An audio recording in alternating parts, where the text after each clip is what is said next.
بسم اللہ الرحمن الرحیم۔ مسفرہ وائس میں خوش آمدید۔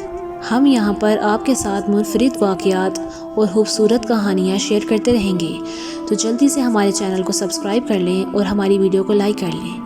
تو چلتے ہیں ہم اپنے آج کے واقعے کی طرف۔ آج سے ہزاروں سال پہلے کی بات ہے۔ مکہ مکرمہ میں سیدنا ابراہیم خلیل اللہ اور ان کے بیٹے سیدنا اسماعیل خانہ کعبہ کی تعمیر کر رہے تھے۔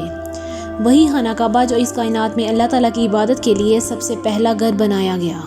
بیت اللہ کو 10 مرتبہ تعمیر کیا گیا۔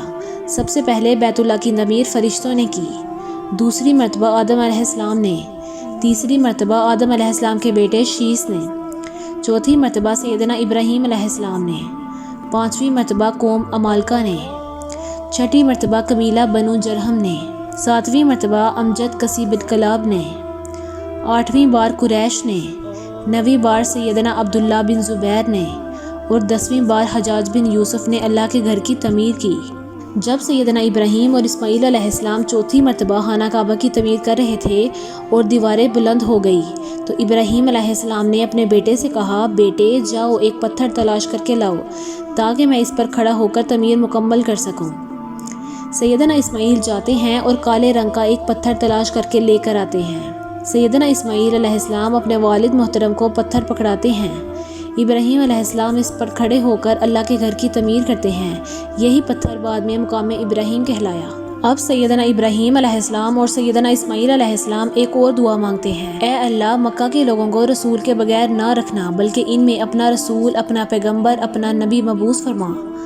باپ بیٹے کی دعا کے اصل الفاظ کچھ اس طرح تھے، اے ہمارے رب ان میں ایک رسول مبعوث فرما جو انہی میں سے ہو، وہ ان کے سامنے تیری آیات کی تلاوت کرے۔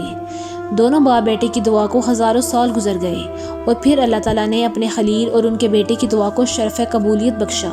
سردار عبداللہ بن عبد المطلب کے گھر سید اولین کی ولادت باسعادت ہوئی۔